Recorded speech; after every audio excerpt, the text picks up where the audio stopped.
देश के सभी मूल निवासियों को, सभी बहुजन समाज को मैं क्रांतिकारी नीला सलाम करता हूं और क्रांतिकारी अभिनंदन करता हूं।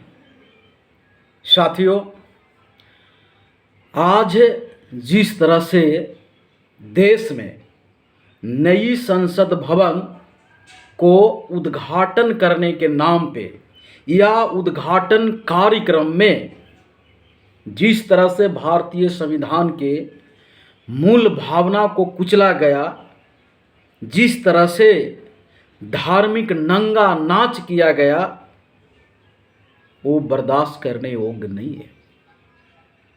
खास करके मैं इस देश के बहुजन समाज के लोगों को मैं कह रहा हूँ, मूल निवासी समाज को मैं कह रहा हूँ कि अब इस तरह के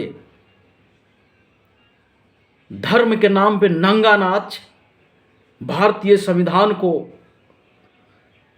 मूल भावना को कुचलने का कृत्य अब बर्दाश्त करने योग्य नहीं है। और इसे सुनकर देखकर चुप बैठने के भी समय नहीं है, अब इसे प्रतिकार करने का समय है। अगर आज बहुजन समाज प्रतिकार नहीं किया तो आने वाला जो बहुजन समाज के नस्लें होगी, ये हम लोगों पर थूकेगा। आज सभी ने देखा कि जिस संविधान, बाबा साहब के संविधान सर्वधर्म का बात करता है, धर्मनिरपेक्षता की बात करता है, आज उसी संविधान के संसद भवन के उद्घाटन समारोह में धर्म की नंगा नाच नाची गई। बड़े बड़े ब्राह्मण आए, मंत्रोच्चारण हुआ और पता नहीं क्या का, जैसे लग रहा हो कि भारतीय संसद भवन का उद्घाटन नहीं है, किसी धर्म का पूजा स्थल का उद्घाटन है। ब्राह्मणों का दान खाना का, जहां से दान प्राप्ति लेते हैं, जहां से इनकी पेट चलती है, उसका उद्घाटन है। मैं इस देश के प्रधानमंत्री को भी बता देना चाहता हूं कि सुनिए प्रधानमंत्री जी, आपने मंत्रों के साथ, मंत्र उच्चारण के साथ न्याय दंड को स्थापित किया। इस देश में आदिवासी राष्ट्रपति जो महिला है, उसे आपने निमंत्रण तक नहीं दिया। पर क्या आपको लगता है कि इतिहास के सबसे चर्चित यही भाग होगा? तो आप भूल में हैं। नई संसद भवन की जो इतिहास के सबसे चर्चित भाग होगा, वो भाग ये होगा कि नई संसद भवन में सबसे पहला प्रधानमंत्री कौन शपथ लिया। याद रखिएगा, यही आदिवासी महिला जो राष्ट्रपति है, शपथ ग्रहण इसी नई संसद भवन में नया प्रधानमंत्री को दिलाएगा, जो सबसे ज्यादा चर्चित होगा नई संसद भवन के इतिहास में। पर वो नाम आपका नहीं होगा, वो नाम आपका नहीं होगा। वो एक ऐसे प्रधानमंत्री चुन के आएंगे जो सर्वधर्म में विश्वास करेगा, जो संविधान को शपथ लेगा और जय भीम का जय घोष करेगा। दुनिया को बताएगा कि ये बुद्ध की धरती है, जहां सत्य और न्याय ही मान है, बाकी कुछ नहीं। मैं बहुजन समाज के लोगों को, मैं इस देश के मूल निवासियों से मैं निवेदन करता हूं कि आप शपथ लीजिए कि आने वाले 2024 में ये मंत्र पढ़ने वाले, पूजा पाठ करने वाले, जो संसद भवन को भी मंदिर जैसा व्यवहार कर रहा हो, ये प्रधानमंत्री शपथ लेने ना पाए। और अगर इस देश के बहुजन समाज शपथ ले लिया, संकल्प ले लिया, तो लोकतंत्र जिंदा है, बाबा साहब के संविधान जिंदा है। निश्चित रूप से ये होगा कि ऐसे पाखंड प्रधानमंत्री नई संसद भवन में शपथ ग्रहण नहीं लेगा।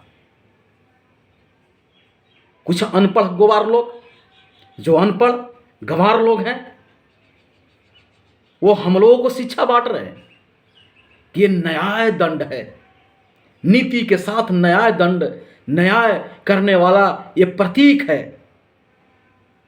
कैसा न्याय, कैसा नीति? चोलवंश के इतिहास हमने नहीं क्या पढ़ा है? हमारे लोग नहीं पढ़े हैं क्या? क्या उस साम्राज्य में मनुवादी सामाजिक व्यवस्था, जो वर्ण व्यवस्था है, जो जाति व्यवस्था है, उसमें था या नहीं? क्या उस वक्त शूद्रों को पढ़ने का अधिकार था? शूद्रों को संपत्ति रखने का अधिकार था? शूद्रों को न्याय पाने का अधिकार था? जब ये था ही नहीं तो ये कैसा न्याय दंड, और ये किसका न्याय दंड? कैसा आपका नीति और कैसा न्याय? ये न्याय दंड जो है इसका प्रतीक है कि जो ब्राह्मण कहे वही न्याय है, जो ब्राह्मण लिख दे वही संविधान है। उसी का प्रतीक तो ये है, उसी का प्रतीक है ये न्याय दंड, और ये स्वीकार योग्य नहीं है। पर हम लोग बुद्ध के मानने वाले हैं, युद्ध से नहीं जवाब देंगे, 2024 में वोट से जवाब देंगे कि ये मंत्रों के साथ, ये पवित्र संसद भवन में ये जो मंत्र पढ़ के जो ये दंड लगाया गया है, उसे बेगर मंत्र पढ़े कैसे कबार के हटाया जाता है, ये हम लोग दिखाएंगे।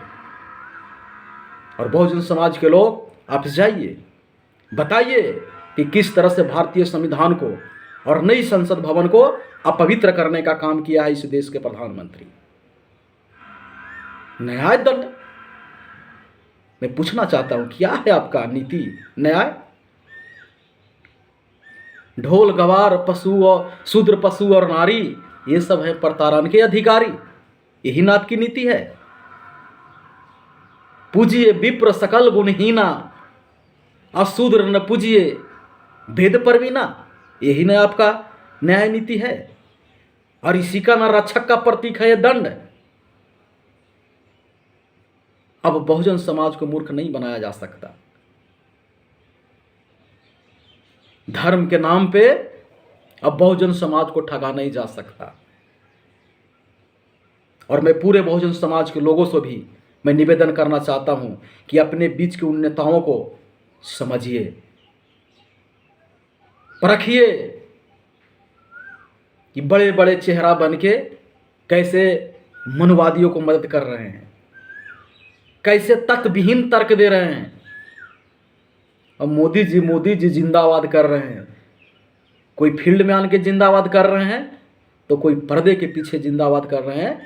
इनको आप समझिए और जयघोष कीजिए एक क्रांति की, कि इस देश में बाबा साहब के संविधान चलेगा और इस देश में सभी धर्म के लोग को रहने का अधिकार है, किसी धर्म का ये राष्ट्र नहीं होगा। और कोई आवा बाबा अगर धार्मिक राष्ट्र बनाने का बात करता है तो उसके खिलाफ अब FIR होनी चाहिए। अगर FIR नहीं होता है तो फिर एक अभियान भी हम लोग चलाएंगे और चलाना चाहिए कि अब अशोक सम्राट की पुनः राज होगा और बुद्धमय भारत होगा।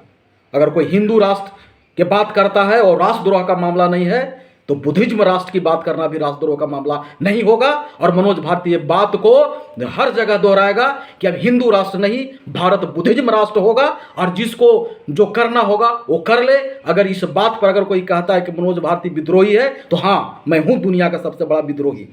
अगर हिंदू राष्ट्र कहना विद्रोह नहीं है, हिंदू राष्ट्र कहना अगर राजद्रोह नहीं है, तो बुद्धिज्म राष्ट्र कहना भी राजद्रोह नहीं है। ये मेरे बहुजन समाज के लोगों, अब विरोध नहीं होगा, बल्कि हर एक क्रिया के प्रति प्रतिक्रिया होगा, एक नई लकीर खींची जाएगी।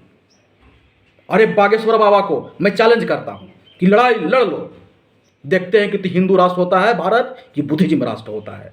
तुम्हारा चैलेंज बहुजन समाज के एक युवा बेटा मनोज भारती स्वीकार करता है। और आज से तुम तो 5 साल से मेला लगाए हुआ ना, मैं आज से शुरुआत करता हूं। जय भीम, संग्राम दल जिंदाबाद।